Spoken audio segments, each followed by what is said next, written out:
Meni жакшы көргөн, өзгөчө жакшы көргөн кызым мага жармашып алды. 25-30 миңдей адам бар орто эсеп менен. Балдар соргуча биз оруйбуз деген миллиард просмотр топтойт десе бизди миллионер болуп кетти деп ойлошот. Мезгилинде возраст аябай көп нерселер эсте калат да.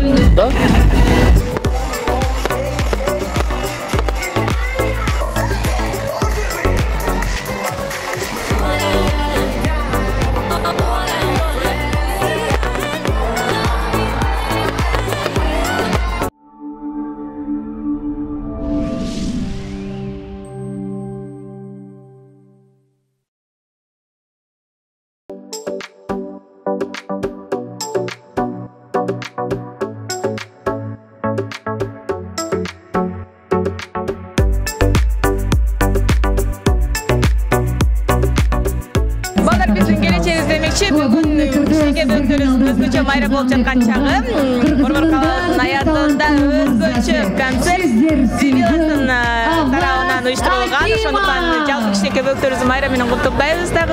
Бүгүнкү концерт кандай болот, кандай кызыктар менен коштолот, аны биз сиздерге чагылып берүүгө аракет жасайбыз.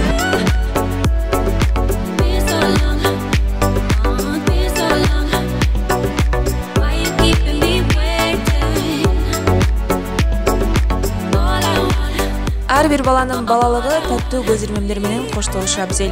Жыл сайын жер-жерлерде 1-июнь балдарды коргоо күнүнө карата иш-чаралар болуп турары баарыбызга маалым. Бирок бул жолу Бишкектин борбордук аянты кызыктуу иш-чаралар менен сыйкырдуу жарманкеге айланды.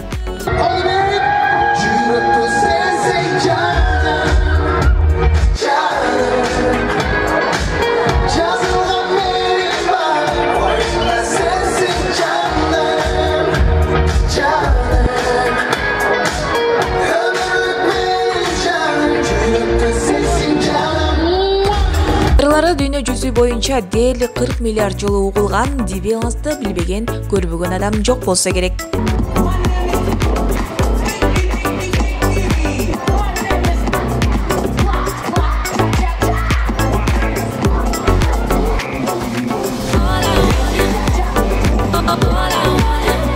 Дибилас дүйнөлүк турнесинин биринчи жана премьералык концерти чыгармачылык топтун мекенинде. Тактап айтканда 40 миңден ашуун көрүүчүнү өз кучагына камтыган Ала тоо аянтында өттү. Мынакей достор, азыркы учурда борбор аянтыбызда ушунчалык эл көп, баса албайсың, дал ушундай иш-чараны, дал ушундай фестивалды, концертти уюштурган Акбар Сүйүнбаев агабыздын жада турабыз, ага куттуктайбыз. Бул да болсо аябай чоң иш. Деги эле кандай башталды башталышы? Башталышы эң сонун, чындыгында биз дагы ушул балдардын майрамга болгон маанайын көрүп абдан кубандык. Чындыгында биз дагы көптөн бери кыялданып жүргөнбүз. Кандай концерт берсек болот, кантип биз Кыргызстандын балдарын кубандыра алабыз деп көпкө ойлонгонбуз.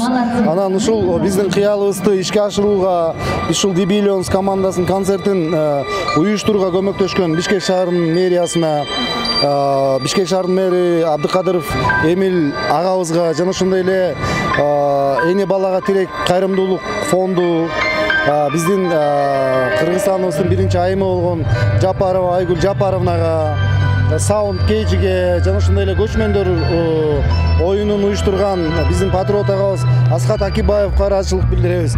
Бүгүнкү күндө биздин Кыргызстандагы көрөрмандарыбыз менен жүз көрүштүрүп, сагынычыбызды, сыймыгыбызды чогуу бөлүшкөнгө мүмкүнчүлүк түзүп берип атканда. Анан өзүңүздөр көргөндөй, бүгүн иш-чарабыз саат 10-да башталган. Ошол көчмөндөр шаарчасы, Олимпиада оюндары, жаш ырчы бийчилердин конкурстары, сүрөтчүлөр, кыскасы толгон токой оюндар, конкурстар, белектер болду. Буюрса мына азыр саналуу убакыттан кийин Дибилионс командасынын сахнага чыгуусу болот. 25-30 миңдей адам бар орто эсеп менен. Анан бизди кубандырганы баягы элдер дагы бири-бирин сыйлап, түртүшпөй, мындай кагышпай, бири-бирине үлгү болуп атат. Мен ойлойм, концерт бүткөндөн кийин дагы баягы тазалык дагы, коопсуздук дагы баары сакталат деп. Ушул даярдык жалпысынан канча убакыт болду? Анан агай көрүп атабыз, кооздугуна рекламалар, жарнамалар бүт эле жер, аянттын баардыгы Дибилионс толук калып турду. Анан жалпысынан канча каражат кетти эми орточо эсеп менен? Эми каражат жагын мен кийлигише албайм. Бирок чындыгында баягы бизди миллиард просмотр топтойт десе бизди миллионер болуп кетти деп ойлошот. Бирок чындыгында биз тескеринче ошол түшкөн каражатыбызды кайрадан жаңы тиркемелерге, жаңы долбоорлорго жумшайбыз. Ошол эле сыяктуу бул дагы балалык фестивалы чоң долбоорлордун бири.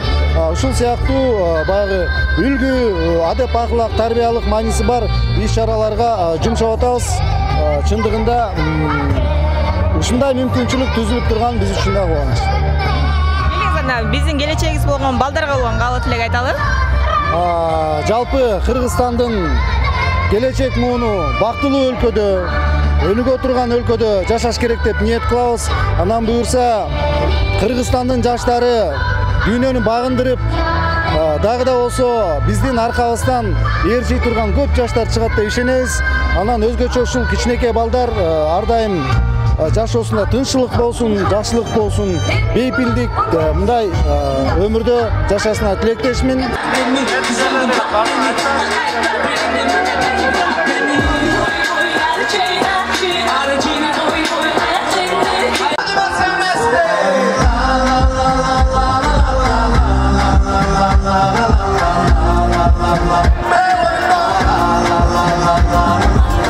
Гүлнара Тойгонбаева, Гүлнур Сатылганова, Сезбек Сканалиев, Айдана Дека, Аваз Акимов, Нурмат Садыров, Дилек Жумабеков, Тамга, Мирбек Атабеков, Ома, Эма, Мега Kids жана башкалар кечки саат 7:30 баштап фестивалдын башкы сахнасында кыргыз жылдыздары жаш көрүүчүлөрдү ырлары менен кубандырды.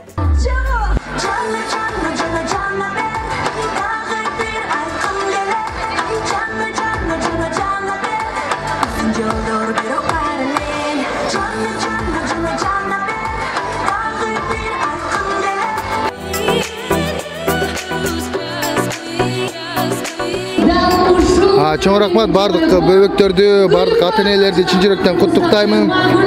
Ушул балдар майрамы кут болсун, балдар бактылуу болсун. Биз жалгыз келген жокпуз. Бүй биlen мен келдим.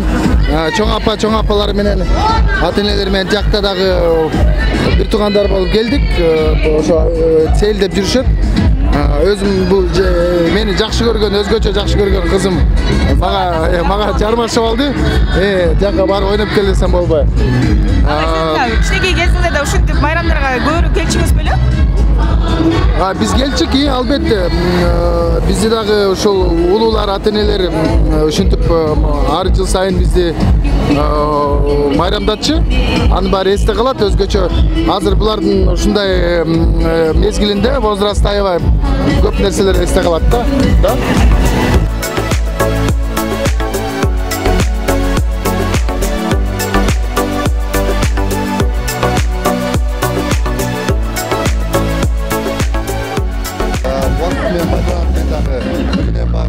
Böböklerin bayramı olmaktan sebebine bardıq ушул жакта жүрөбүз. Böböklerimizге эң негизи каларым ден соолук каалайм. Баягы биз балдар соргуча биз оруйбуз дегендей сыяктуу эч ким оорубасын негизи.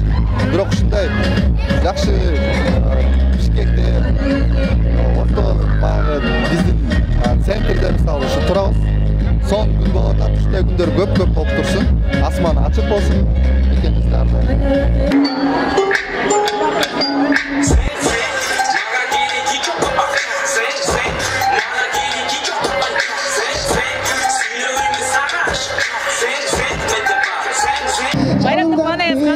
Eң сонун мына кечитай өзүм шакирттерим менен келип, эмеле ырдап чыктык сахнада. Ушул мүмкүнчүлүк менен пайдаланып, Кыргызстандын балдарына майрамыңыздар менен дегибиз келет. Анан негизгиси чын ден соолук, койгон максаттарга жетиңиздер.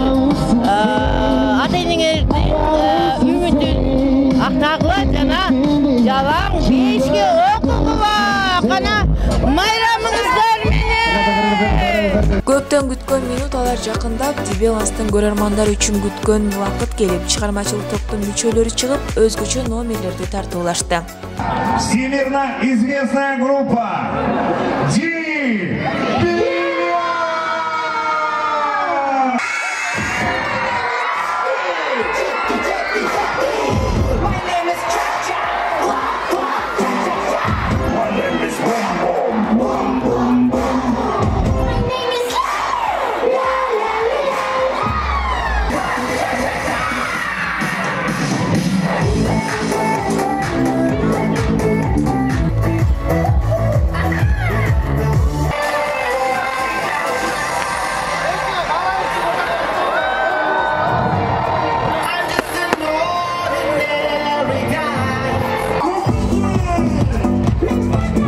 Балдар бул биздин келечек, аларды коргоо ар бирибиздин милдетибиз демекчи, ар бир бала бактылуу балалыкта жашасын.